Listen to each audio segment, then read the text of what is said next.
साबित करूंगा ना। और साबित करने के लिए योर ऑनर मैं कटघरे में बुलाना चाहूंगा विनायक टायर सर्विस के गजानन नायक को। गजानन, रवि के टैक्सी का टायर कैसे पंक्चर हुआ था? साहब 4 कीलें उसमें घुसी हुई थी, एकदम नई। 4 नई कील चमकती हुई ऐसी? हाँ साहब, वैसे कीलें। कितने साल से पंक्चर बना रहे हो तुम? 9 साल से साहब। और अपने 9 साल के तजुर्बे में आपने कितनी बार देखा है कि ऐसी 4 नई चमकती हुई कील के कारण टायर पंक्चर हुआ? नहीं साहब, अभी तक तो नहीं। आपने कभी नहीं देखा? उसका कारण यह है योर ऑनर, क्योंकि वो 4 कील रास्ते पे पड़ी हुई नहीं थी, रास्ते पर डाली गई थी।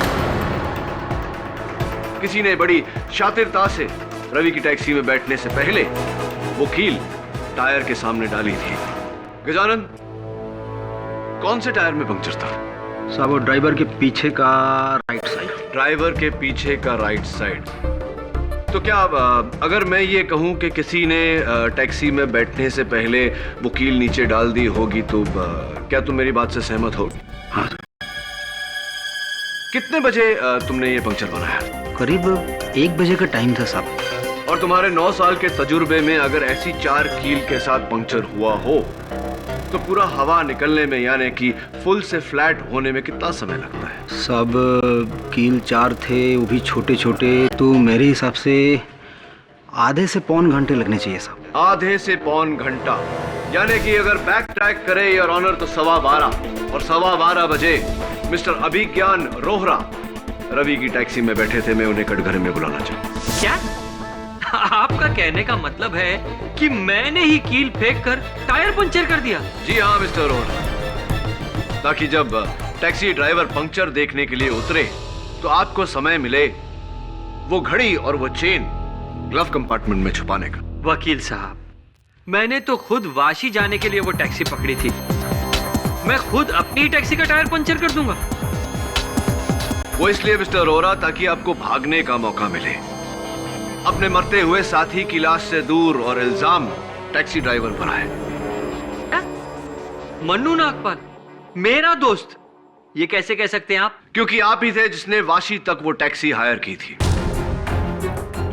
और आप जानते थे कि मन्नू को मुंबई में ढूंढा जा रहा है, नवी मुंबई में नहीं।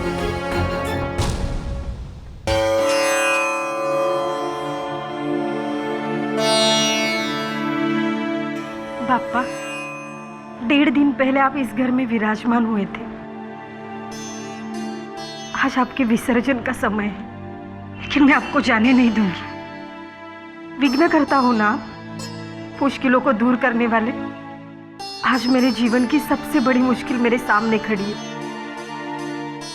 कसम है मुझे मेरे बच्चों की, जब तक मेरे जीवन से ये मुश्किल आप दूर नहीं कर देते, मैं आपका विसर्जन नहीं करूंगी। नहीं जाने दूंगी इस घर से, नहीं जाने दूंगी।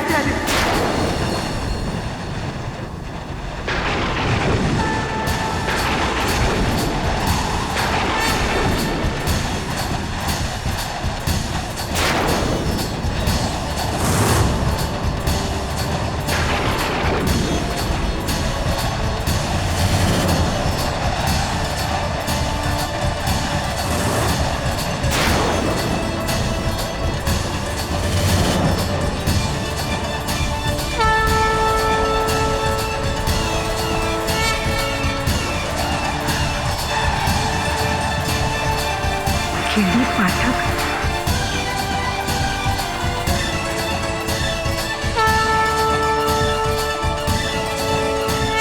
मिसेस बिली मौर्या, ईद और गणेश चतुर्थी एक साथ आई, मतलब मुंह डबल मीठा। ये देखो, आहा क्या शीर खुरमा भेजा है जुम्मन दर्जी ने। वही जिसको तुमने फैशन शो मर्डर केस में बचाया था। वो है। और ये मोदक? मोहन शर्मा जी क्या है? वो ज्वेलरी मर्डर केस था ना, वही। यानी मेरे दोस्त मानव की मम्मी, तब तो इसमें मेरा भी हिस्सा है। वापस रख, वापस रख।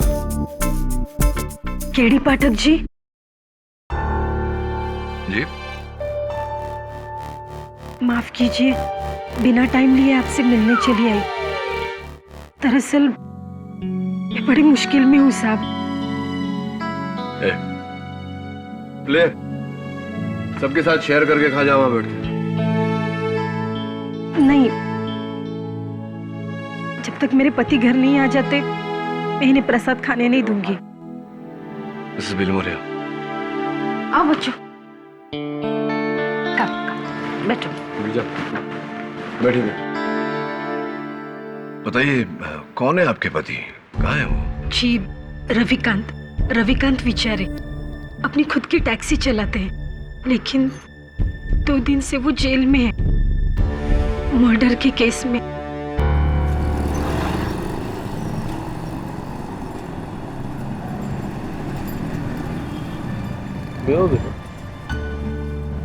Nice. Sir, you come Mumbai सही टाइम पे। Now it's गणेश उत्सव, हमारा सबसे प्यारा भगवान। भाई यहाँ इसलिए ही आया हूँ, गणेश उत्सव पंडाल का फोटोज खींचने। अरे यू नो हिंदी? या भाई ब्रिटिश फोटोग्राफर हूँ और London daily newspaper London times के लिए भी काम करता हूँ। मैं हर साल आता हूँ। क्या बात है साहब, मतलब आप इतनी दूर से?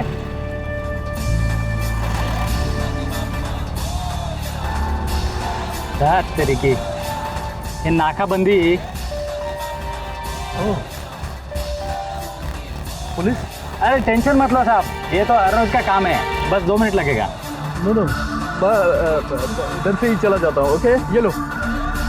लेकिन साहब, कीप द चेंज।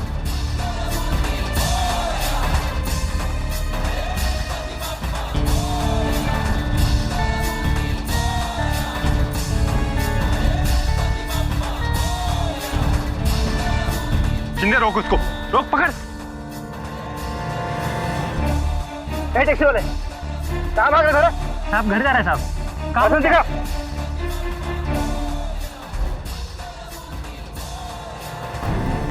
रविकांत कहाँ भाग रहा था? साहब घर जा रहे हैं साहब। डिक्की खोल। डिक्की का ताला खराब है साहब, नहीं खुलता है। डिक्की खोल बोला ना। ठीक है साहब। चल खोल।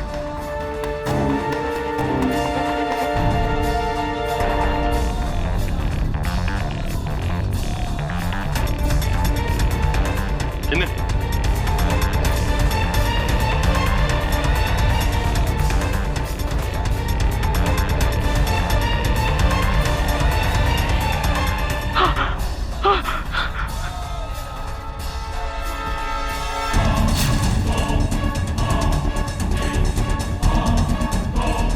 ये कौन है?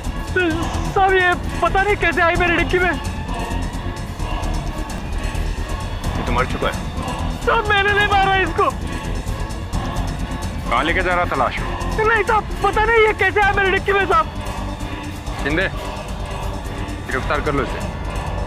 मैं समझा ही नहीं रवि, तुम कह रहे हो कि तुम उस आदमी को जानते भी नहीं, और मुझे यकीन है कि तुमने उसे नहीं मारा, तो फिर उसकी लाश तुम्हारी टैक्सी में कैसे आई? मेरे को पता नहीं साहब, आई शपथ मैंने उस आदमी को नहीं मारा। मेरे को बचा लो साहब, मैं आपके आगे हाथ जोड़ता हूँ, मेरे को बचा लो। हौसला रखो, मैं अपनी पूरी कोशिश करूंगा। वैसे आप मेरे पास कैसे आ गई? किसने भेजा आपको?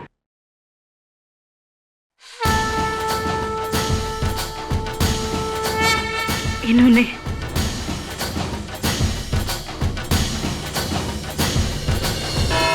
रविकांत विचारे, तो तुम्हारा कहना है कि 2 सितंबर को तुम्हारी टैक्सी MHO2JS 393 में से जो लाश बरामद हुई उसके बारे में ना तो तुम जानते हो और ना ही तुमने उसे मारा, तो फिर वो लाश डिक्की में आई कहां से? क्या उसने अपने आप को मार डाला और फिर वो तुम्हारे टैक्सी के पास आया और अंदर जाकर छुप गया? नहीं, मैंने नहीं। फिर वो लाश डिक्की में आई कहां से? योर ऑनर, जाहिर सी बात है कि प्रोसिक्यूशन के इस सवाल का जवाब रवि के पास नहीं होगा, क्योंकि ये 24 घंटे अपनी टैक्सी के साथ तो रहता नहीं, तो इसकी गैर मौजूदगी में किसी ने वो लाश डिक्की में रखी है। रवि, तुमने आखिरी बार डिक्की कब खोली थी? सर रोज की तरह मैं सुबह 9 बजे टैक्सी बाहर निकालने के पहले डिक्की खोली, चेक किया था साहब, अंदर कुछ नहीं था साहब। यानी कि 9 बजे के बाद किसी ने वो लाश... एक minute, sorry to cut you KD. Dicky खोली, लेकिन तुमने तो पुलिस से कहा कि डिक्की का ताला खराब है, खुलती नहीं। पता नहीं, सुबह तो ठीक था पर दोपहर को खराब हो गया था। जाहिर है, क्योंकि दोपहर तक तुमने उसमें लाश रख दी थी। मिसेस उमा, उस आदमी की मौत कैसे हुई थी? जहर के असर से जज साहब। जज साहब, इस रुमाल को आर्सेनिक से बने ओडोलेस सॉल्यूशन में डुबाकर और इसे सुंघाने से उसकी मौत हुई।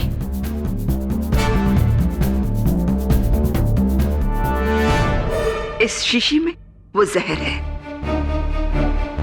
पुलिस को ये शीशी उस टैक्सी के ड्राइवर सीट के नीचे मिली, यानी कि कत्ल का हथियार। साहब देवा शपथ मुझे नहीं पता, ये शीशी मेरे सीट के नीचे कैसे आई? एंड योर ऑनर, इस शीशी और रुमाल दोनों पर रवि की उंगलियों के निशान मौजूद नहीं है। जाहिर है, शीशी पर से उंगलियों के निशान मिटा दिए गए हैं और कपड़े पर निशान आते नहीं। इतना तो तुम्हें पता होना चाहिए केडी पाठक।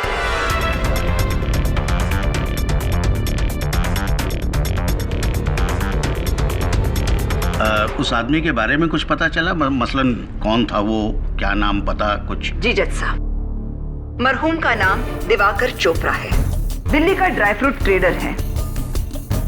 ये पर्स उसके पैंट की जेब में मिला,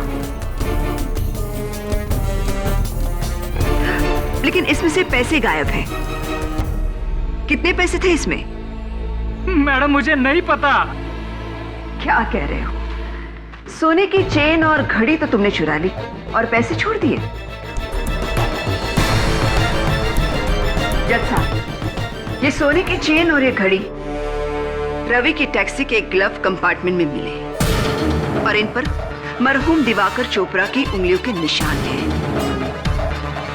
जाहिर है ये चीजें उसी की है और इनका उसके ग्लव कंपार्टमेंट में होना, यानी रवि ने ही इन चीजों को चुराकर बाहर रख दिया।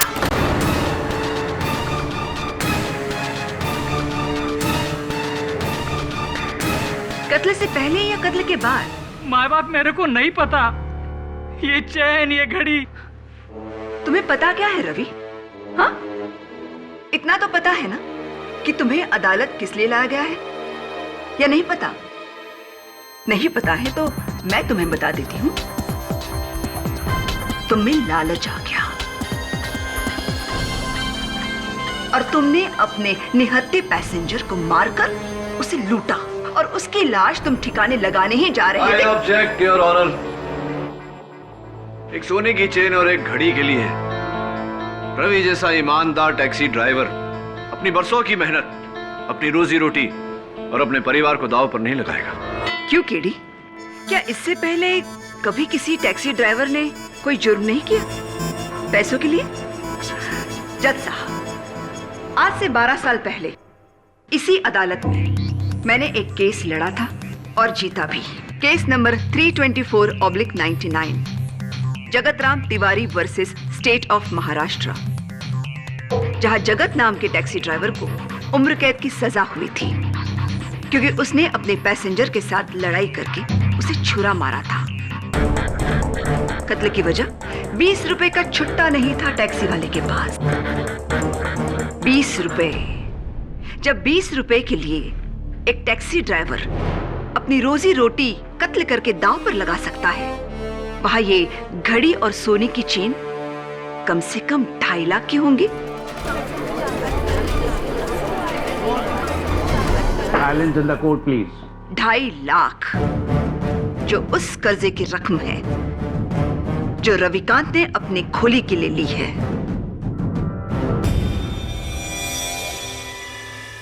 1, नाकाबंदी से भागना। 2, टैक्सी से लाश का मिलना। 3, टैक्सी से कत्ल का औजार मिलना। 4, चोरी की घड़ी और सोने की चेन।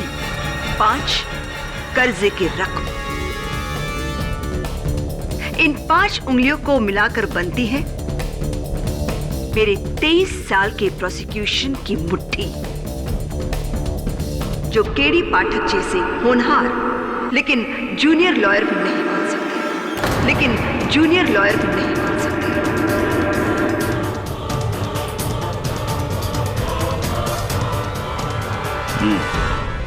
प्रोसिक्यूशन का केस बहुत ही मजबूत है केडी। मजबूत है योर ऑनर, लेकिन अटूट नहीं। और उसकी वजह यह है कि इस जुर्म का कोई चश्मदीद गवाह नहीं।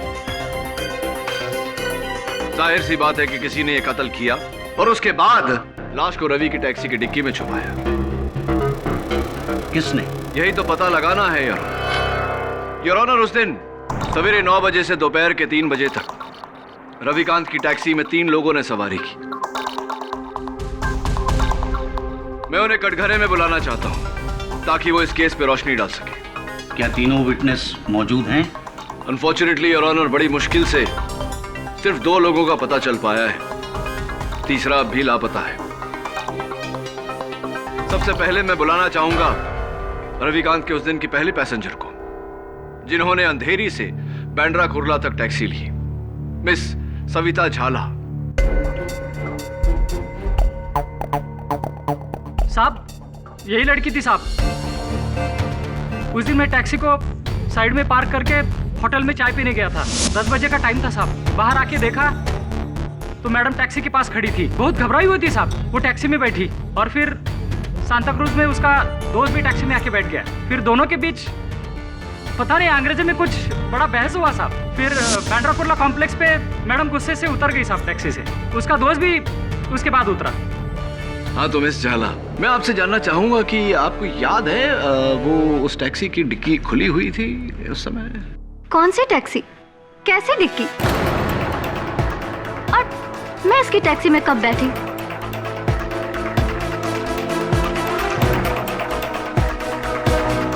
या तो ये आदमी झूठ बोल रहा है या फिर इसे कोई गलतफहमी हुई है।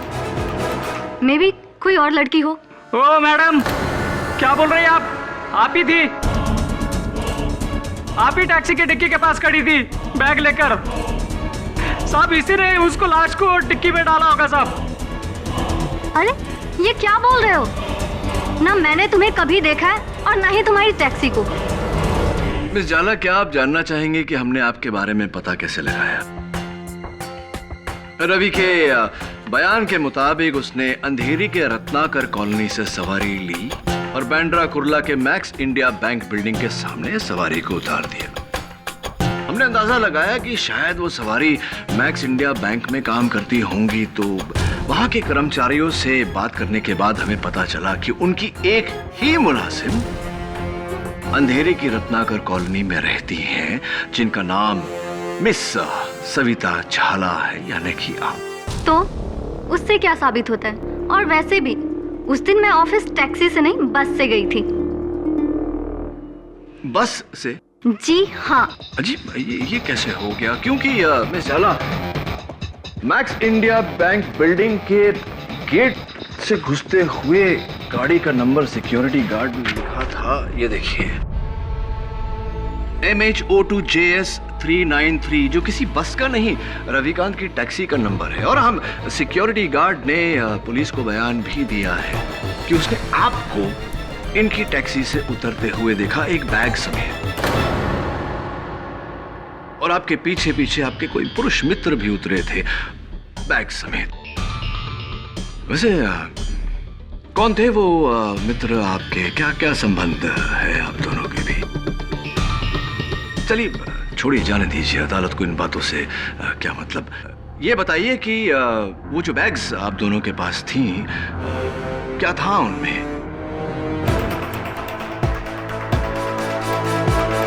कहीं ऐसा तो नहीं कि आप दोनों का जाती सामान था उसमें और आप दोनों एक दूसरे के साथ भागना चाहते थे?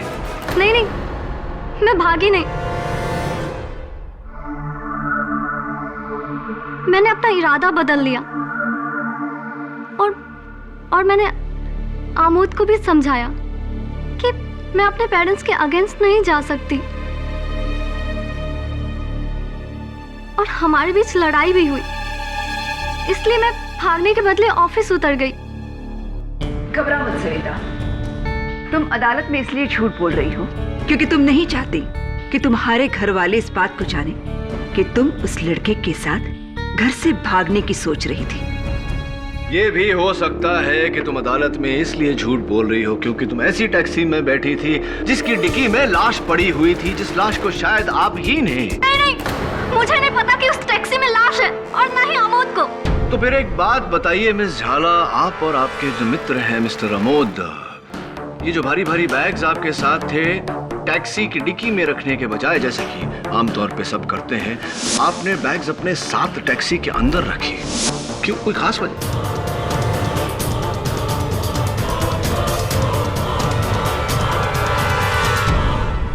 जी, इसका मेरे पास कोई जवाब नहीं है। मेरे सवाल का जवाब शायद ये है मिस झाला कि आप जानती थी कि उस टैक्सी की डिक्की में लाश है जो शायद आपने या आपके मित्र अमोद ने वहां रखी।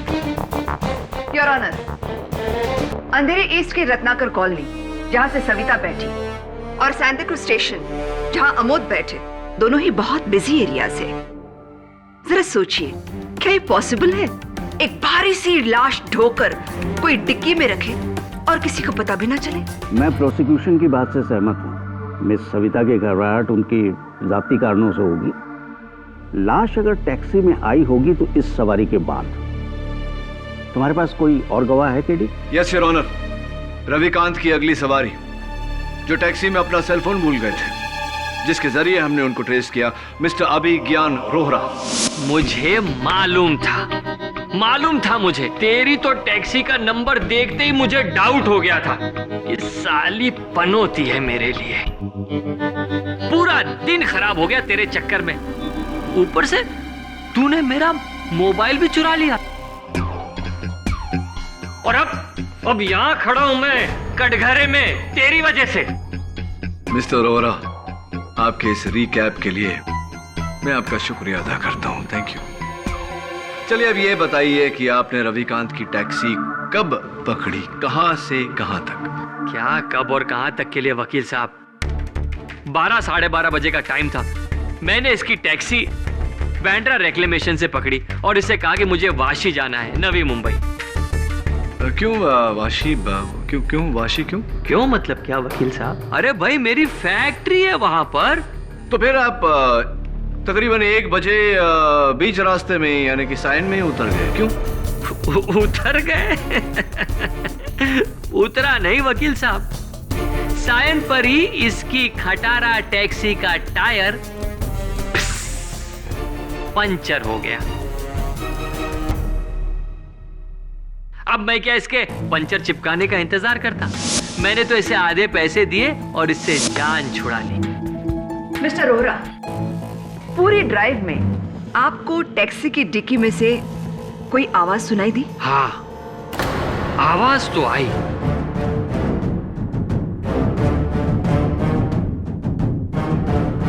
बल्कि इसकी खटारा टैक्सी के तो चारों तरफ से आवाज आ रही थी मुझे। अरे अंजर पंजर ढीले हो गए इसके खटारा के, इसलिए मैं तो खुशी खुशी जान छुड़ा ली। और इसी खुशी में आपका सेल फोन, आपका मोबाइल फोन जो है वो टैक्सी की सीट पर ही रह गया। हाँ, और इसने मेरा फोन मुझे लौटाया भी नहीं। वो तो अच्छा हुआ वकील साहब जो आपका मुझे फोन आ गया और मेरा सेल मुझे वापस मिल गया। Point to be noted your honour, Ravikant बेचारे का फोन वापस ना करना बेईमानी की निशानी है। मैडम, मैंने फोन को देखा तक नहीं, ताई शपथ। एक बात बताइए मिस्टर रोहरा, आप तो टैक्सी की बैक सीट पर बैठे थे। हाँ, तो फिर ऐसा कैसे हुआ कि पुलिस को आपका फोन टैक्सी की फ्रंट सीट पर से मिला? हाँ, कहीं ऐसा तो नहीं कि आप सीट के ऊपर ऐसे झुके थे आगे की तरफ, ग्लव बॉक्स तक पहुंचने के लिए? मिस्टर पाठक, फोन आगे की सीट पर इसलिए था क्योंकि रविकांत ने उसे अपने पास रखा था। हाँ, इसी ने रख लिया होगा, चोर कहीं का। और अब तो खूनी भी। रविकांत ने खून किया, घड़ी चुराई, चेन चुराई, मोबाइल चुराया। This is absolutely ridiculous. Mister Rohra, ये कमर में पट्टा, क्या आपके कमर में प्रॉब्लम है? नहीं, गर्दन में प्रॉब्लम है। ऑर्डर ऑर्डर मिस्टर रोहरा, सवाल का जवाब सीधे तरीके से दीजिए। जज साहब, मालिक, अगर मैंने पट्टा कमर में बांधा है तो तकलीफ भी कमर में ही होगी ना। नहीं, अगर आपको थोड़ा भी डाउट है तो आप मेरी मेडिकल रिपोर्ट चेक कर सकते हैं। देख चुके हैं। फिर? और उनमें यही लिखा है कि मिस्टर रोहरा ना तो झुक सकते हैं और ना ही भारी बोझ उठा सकते हैं। फिर मिस्टर रोहरा, आपने दिवाकर चोपड़ा की 80 किलो की भारी लाश उठाई कैसे? ये क्या कह रही हैं आप? ये तो मुझसे नामुमकिन है। एग्जैक्टली। जज साहब, मिस्टर रोहरा का डिक्की में लाश रखना नामुमकिन है। लाश तो सुबह से ही डिक्की में मौजूद थी।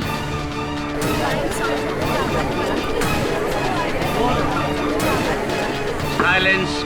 और इस बात को साबित करने के लिए कि सिर्फ रविकांत बेचारे जानते थे कि गाड़ी की डिक्की में लाश है, मैं अपने अगले गवाह को बुलाना चाहती हूँ।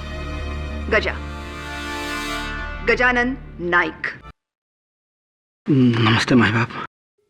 योर ऑनर, ये वही मैकेनिक है जिसने रविकांत के टैक्सी का टायर ठीक किया। राइट गजानन? जी। घबराओ मत, तुम्हें कोई कुछ नहीं कहेगा। तुम सिर्फ इतना बताओ कि वो टायर तुमने कब और कहां ठीक किया। जी सर। मैडम। जी जी, माफ़ करिए मैडम, मेरी अपनी पंचर की दुकान है, विनायक टायर शॉप के नाम से, जो साइन में गणेश मंदिर के पास है। ये आदमी मेरी शॉप में अपनी टैक्सी लेके आया। उसके टैक्सी का पिछला टायर पंचर था। वो पंक्चर टायर लेकर तुम्हारे पास आया? जज साहब, नॉर्मली जब टायर पंक्चर होता है तो सबसे पहले डिक्की खोली जाती है और फिर स्टेपनी को निकालकर उस पंक्चर टायर की जगह फिट किया जाता है। तुमने ऐसा क्यों नहीं किया रविकांत? मुझे लगा बस 2 मिनट पे पंक्चर वाला है, तो इसके लिए मैं मगजमारी क्यों करूं? या फिर इसलिए क्योंकि तुम डिक्की नहीं खोलना चाहते थे? तुम जानते थे कि टैक्सी की डिक्की में लाश है।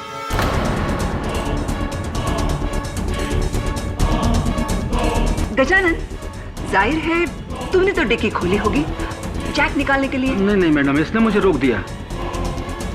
इसने कहा कि मेरी डिक्की का लॉक खराब है, खुलेगा नहीं। तो फिर मैंने अपने जैक से गाड़ी को ऊपर उठाया। इसने तुम्हें भी डिक्की खोलने नहीं दी? माँ बाप, मेरा यकीन कीजिए, वो लॉक पहले से ही खराब था। तुम्हारा नसीब खराब है रविकांत, जो तुम्हारा जुर्म पकड़ा गया। ना तो तुमने खुद डिक्की खोली, ना किसी को खोलने दी, क्योंकि तुम जानते थे कि उस डिक्की में लाश है। नहीं, मुझे नहीं पता था। तो फिर वो लाश आई कहां से? जादू से? बताओ रविकांत, लाश आई कहां से? Calm down Mrs Dixit, calm down. Your honour, Ravikant ने हमें बताया कि उस दिन इसकी टैक्सी में 3 लोगों ने सवारी की। तीसरा एक अंग्रेज जब इसकी टैक्सी तक आया तब ये होटल में खाना खा रहा था। टैक्सी के आसपास कोई नहीं था। उस अंग्रेज का कुछ अता पता है तुम्हारे पास? योर ऑनर, टैक्सी में बैठने से पहले कोई अपना कांटेक्ट नंबर नहीं देता। उसे कैसे तलाश करूं? ये तुम्हारा प्रॉब्लम है केडी। या तो उस आदमी को ट्रेस करके इस कत्ल से जोड़ना होगा तुम्हें, या फिर इसमें हार माननी होगी। घबराओ मत केडी, अपने सीनियर से हारने में कोई शर्म की बात नहीं।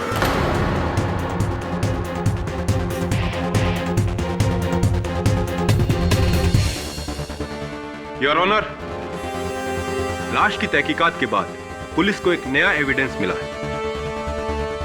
उस आदमी का नाम दिवाकर चोपड़ा नहीं बल्कि मनु नागपाल है।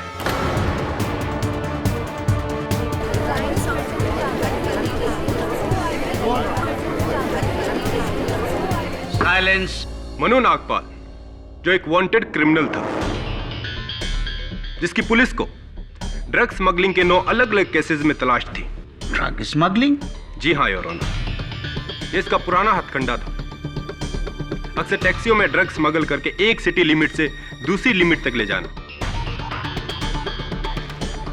पुलिस को आरटीओ की मदद से ऐसी 5 टैक्सियों के नंबर मिले हैं। उनमें से एक टैक्सी का नंबर है MH02 JS 393, रवि विचारे की टैक्सी।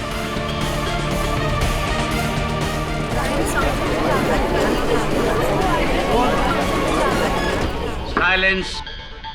ओह माय गॉड, ये तो नया कनेक्शन है। अब समझ में आ गया। वो बॉस, तुम मुलाजिम। जरूर कमीशन को लेकर झड़प हुई होगी। नहीं साहब, मैडम, ये टैक्सी मैंने 2 महीने पहले किसी दूसरे से खरीदी थी। अब तो तुम दोनों तरफ से फंस गए हो रविकांत। एक तरफ मर्डर तो दूसरी तरफ ड्रग्स स्मगलिंग। योर ऑनर, इस नए एविडेंस ने इस केस पर नई रोशनी डाली है। एक ड्रग स्मगलर के हजारों दुश्मन हो सकते हैं, कोई भी मार सकता था मनु नागपाल को। मैं चाहता हूं कि इस केस की छानबीन करने के लिए मुझे थोड़ा और समय दिया जाए।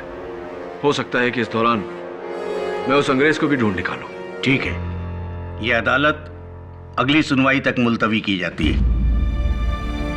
The court is adjourned for the day.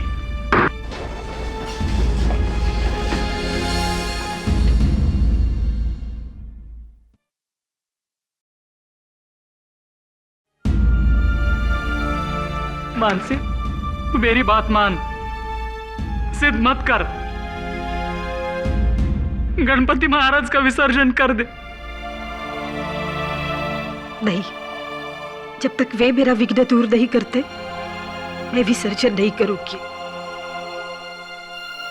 अब ये मेरे भगवान की परीक्षा है।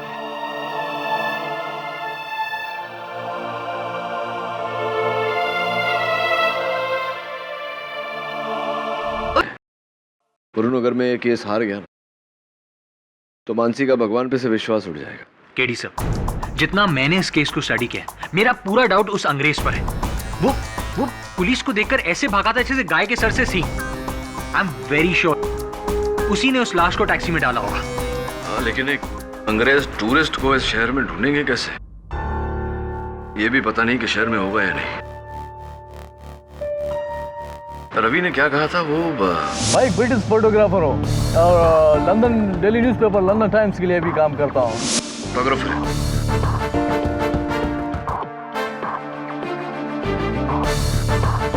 अभी तक तो छप गई होगी वो तस्वीरें।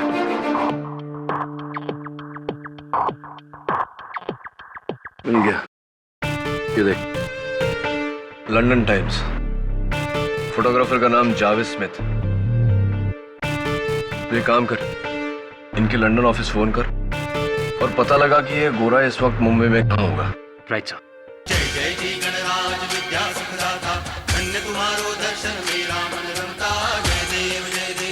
Your honour, mister Javed Smith एक ब्रिटिश फोटोग्राफर है और इस केस की आखिरी घड़ी रविकांत के टैक्सी की उस दिन की आखिरी सवारी। तो मिस्टर स्मिथ, और ये हिंदी बोल लेते हैं आप? No, I don't know Hindi at all. फिर तो योर ऑनर इन्हें फांसी का फरमान इंग्लिश में ट्रांसलेट करके सुनाना पड़ेगा। फांसी? मैंने कुछ नहीं किया।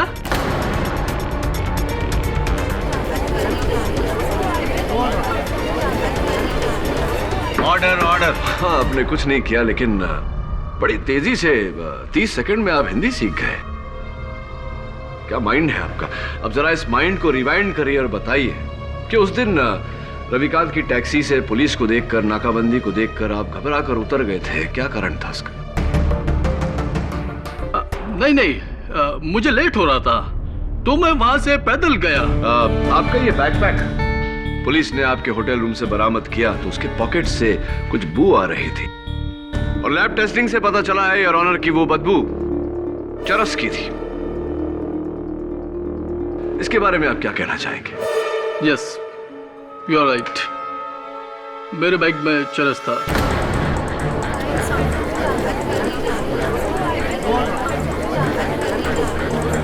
Silence.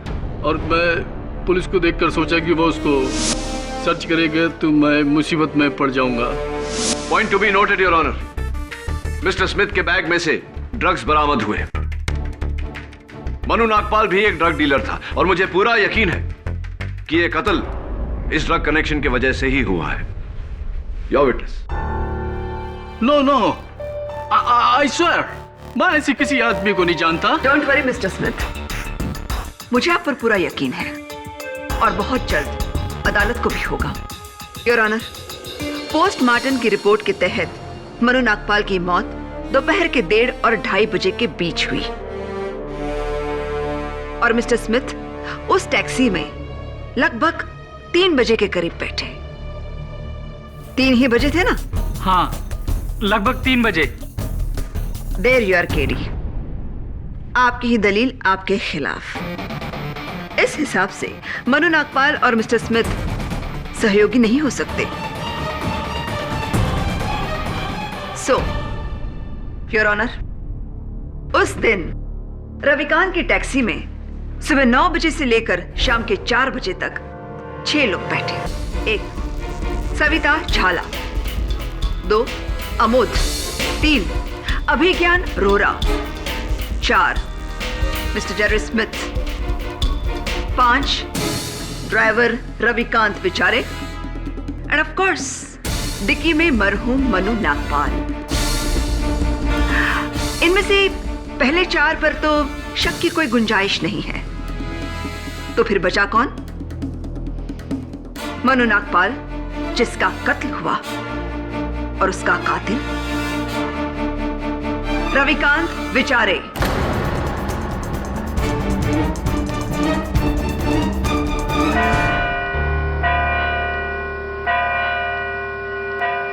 The court is adjourned for the day.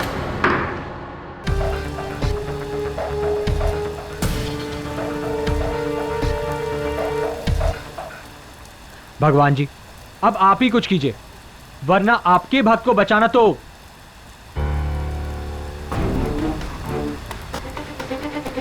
चाबी? इंस्पेक्टर दवे, चाबी। डिक्की की है, बड़ी मुश्किल से खुलती है। चेक करते हैं।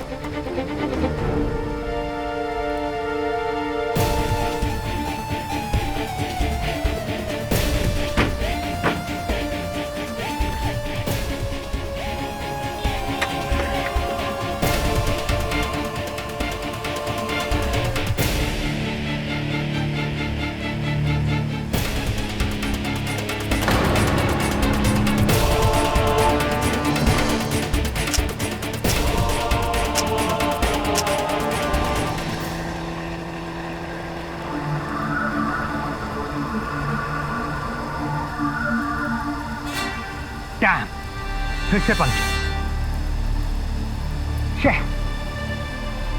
विनायक टायर शॉप, ये तो वही टायर शॉप है जहां पर रवि की गाड़ी ठीक हुई थी। ये गणपति बप्पा मोरया। अरे भाई सुनो, तुम वही हो ना जिसने वो टैक्सी ड्राइवर रवि बेचारे के केस में गवाही दी थी? हाँ साहब, लेकिन आपको कैसे पता साहब? इतना घबरा क्यों रहे? यहाँ साहब अपन पुलिस कोर्ट कचहरी के चक्कर में नहीं पड़ना चाहता साहब। समझ सकता हूँ तेरी प्रॉब्लम। अब जल्दी से मेरी प्रॉब्लम सॉल्व कर, चल।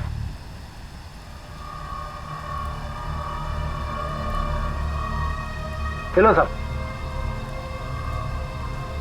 तो ये है फसाद की जड़, एक कील। आप तो लगी हो साहब कि आपके टायर से 1 कील मिला साहब। जो रवि है ना टैक्सी वाला, उसके टायर से 4 कीलें मिली साहब। 4 कील? वो भी एकदम नहीं। 4 कील एक साथ, वो भी नहीं। Ganpati Bappa, love you. Your honour, ये कुछ तस्वीरें हैं रविकांत के टैक्सी के डिक्की के अंदर के हिस्से की, जहां लगे हुए खरोचों से साफ जाहिर होता है कि किसी ने डिक्की को अंदर से खोलने की कोशिश की थी इस स्क्रूड्राइवर का इस्तेमाल करके।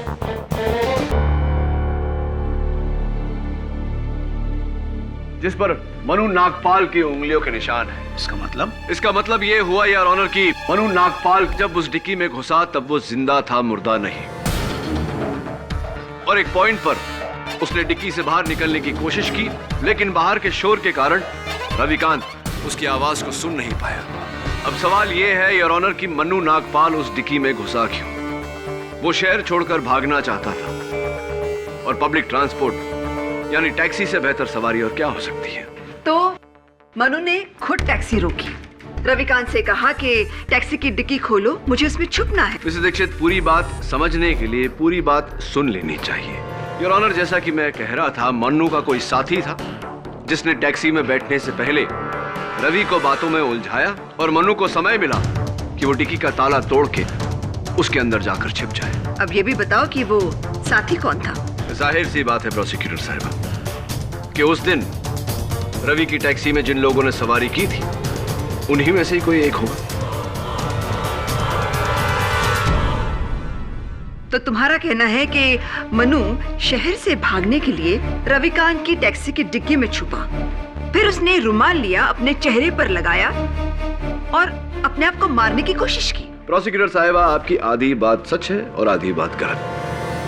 हाँ, मनु ने खुद अपने चेहरे पर रुमाल लगाया था। उसका कारण यह है योर ऑनर कि मनु को धूल से एलर्जी थी और डिक्की में धूल से बचने के लिए उसने ऐसा किया था, यह जाने बिना कि उसके साथी ने पहले से ही वो रुमाल जहरीले सॉल्यूशन में डुबो दिया। थियरी अच्छी है लेकिन प्रैक्टिकल नहीं। साबित कैसे करोगे? साबित करूंगा ना, और साबित करने के लिए योर ऑनर मैं कटघरे में बुलाना चाहूंगा विनायक टायर सर्विस के गजानन नायक को। गजानन, रवि के टैक्सी का टायर कैसे पंक्चर हुआ था? साहब, 4 कीलें उसमें घुसी हुई थी, एकदम नई। 4 नई कील चमकती हुई ऐसी? हाँ साहब, वैसे कील है। कितने साल से पंक्चर बना रहे हो तुम? 9 साल से साहब। और अपने 9 साल के तजुर्बे में आपने कितनी बार देखा है कि ऐसी 4 नई चमकती हुई कील के कारण टायर पंक्चर हुआ? नहीं साहब, अभी तक तो नहीं। आपने कभी नहीं देखा? उसका कारण यह है योर ऑनर क्योंकि वो 4 कील रास्ते पे पड़ी हुई नहीं थी, रास्ते पर डाली गई थी। किसी ने बड़ी शातिरता से रवि की टैक्सी में बैठने से पहले वो कील टायर के सामने डाली थी। गजानन, कौन से टायर में पंक्चर था?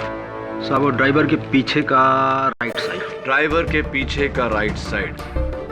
तो क्या अगर मैं ये कहूं कि किसी ने टैक्सी में बैठने से पहले वो कील नीचे डाल दी होगी तो क्या तुम मेरी बात से सहमत होगी? हाँ। कितने बजे तुमने ये पंक्चर बनाया? करीब 1 बजे का टाइम था साहब। और तुम्हारे 9 साल के तजुर्बे में अगर ऐसी 4 कील के साथ पंक्चर हुआ हो तो पूरा हवा निकलने में यानी कि फुल से फ्लैट होने में कितना समय लगता है? सब कील 4 थे, वो भी छोटे छोटे, तो मेरे हिसाब से आधे से पौन घंटे लगने चाहिए साहब। आधे से पौन घंटा, यानी कि अगर बैक ट्रैक करे योर ऑनर तो 12:15, और 12:15 बजे मिस्टर अभिज्ञान रोहरा रवि की टैक्सी में बैठे थे। मैं उन्हें कटघरे में बुलाना चाहूँ। क्या आपका कहने का मतलब है कि मैंने ही कील फेंक कर टायर पंचर कर दिया? जी हाँ मिस्टर रोहरा, ताकि जब टैक्सी ड्राइवर पंक्चर देखने के लिए उतरे तो आपको समय मिले वो घड़ी और वो चेन ग्लव कंपार्टमेंट में छुपाने का। वकील साहब, मैंने तो खुद वाशी जाने के लिए वो टैक्सी पकड़ी थी। मैं खुद अपनी टैक्सी का टायर पंचर कर दूंगा। वो इसलिए मिस्टर रोहरा ताकि आपको भागने का मौका मिले, अपने मरते हुए साथी की लाश से दूर, और इल्जाम टैक्सी ड्राइवर पर आए। मन्नू नागपाल मेरा दोस्त, ये कैसे कह सकते हैं आप? क्योंकि आप ही थे जिसने वाशी तक वो टैक्सी हायर की थी, और आप जानते थे कि मन्नू को मुंबई में ढूंढा जा रहा है, नवी मुंबई में नहीं।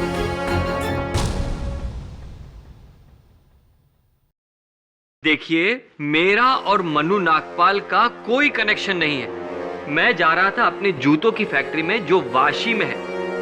आप चाहे तो मेरे स्टाफ से पता कर सकते हैं। पूछा हमने, और आपके स्टाफ का साइंड स्टेटमेंट है जज साहब की टेबल पर, जो ये कहता है कि आप उस दिन अपने फैक्ट्री गए ही नहीं।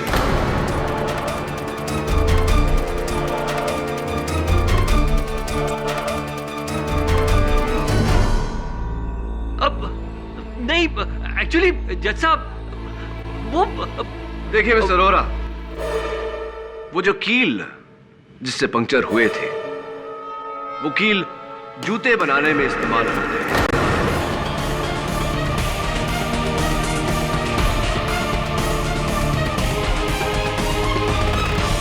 बिल्कुल वैसे ही कील आपकी फैक्ट्री में भी इस्तेमाल होते हैं मिस्टर रोहरा।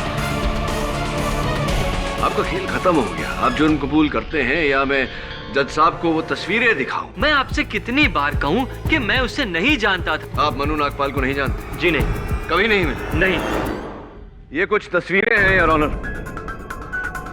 मिस्टर रोहरा और मिस्टर मनु नागपाल की एक साथ में ड्रिंक लेते हुए।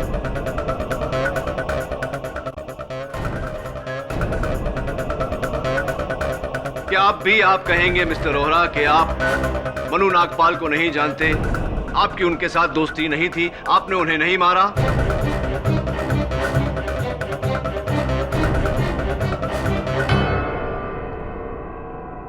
हाँ, मैंने मनु नागपाल का खून किया है।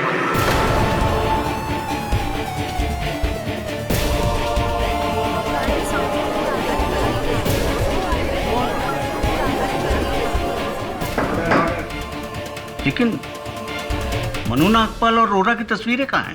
माफ करिएगा योर ऑनर, मुझे ये छोटा सा झूठ मिस्टर रोहरा के बयान के लिए, इकबाल जुर्म के लिए बोलना पड़ा। बताइए अदालत को कि आपने मनु नागपाल को क्यों मारा? मनु नागपाल एक ड्रग स्मगलर था और मैं उसके इस धंधे में उसके बराबरी का पार्टनर। मेरे मन में लालच जागा। मैंने चाहा कि मैं वो पूरा का पूरा बिजनेस अकेला हथिया लूं। मैंने मन्नू नागपाल को मारने का फैसला किया। मैंने एक प्लान बनाया। जिस गाड़ी से हम लोग जाने वाले थे उस गाड़ी को मैंने खराब कर दिया और मैंने उससे कहा कि टैक्सी से चलते। बांद्रा के एक सुनसान रास्ते पर मैंने इसकी टैक्सी रोकी और इसके साथ वाशी तक के पैसों को लेकर बहस में लग गया। इसी बहस का फायदा उठाकर मन्नू ने इसकी टैक्सी की डिक्की चाकू से खोली और उसमें छुप गया, मेरा दिया हुआ जहरीला रुमाल लेकर। और टैक्सी में बैठने से पहले मैंने इसकी टैक्सी के टायर के सामने चालाकी से कीलें फेंक दी। मुझे पता था कि थोड़ी ही देर के बाद रुमाल का जहर असर करके मन्नू नागपाल को मार डालेगा और तकरीबन उतनी ही देर में टैक्सी का टायर भी पंचर हो जाएगा। और जैसे ही टैक्सी का टायर पंचर हुआ, मैंने इसे टायर चेक करने के लिए बाहर भेजा। मौका पाते ही मैंने मन्नू नागपाल की गोल्ड चेन और वॉलेट इसकी टैक्सी के ग्लव कंपार्टमेंट में डाल दी और जहर की शीशी। मगर अफसोस, ये सब करते समय मेरा मोबाइल इसकी टैक्सी में गिर गया।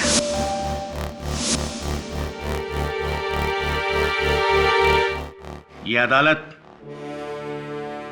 अभिज्ञान रोहरा को मनु नागपाल के कत्ल के जुर्म में दोषी पाते हुए हिरासत में लेने का हुक्म देती है और रविकांत बेचारे को बाइज्जत बरी करती है।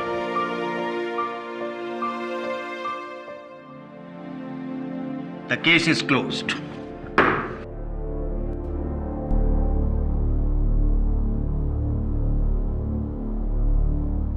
Congratulations kid. थैंक यू, बहुत बहुत बधाई हो।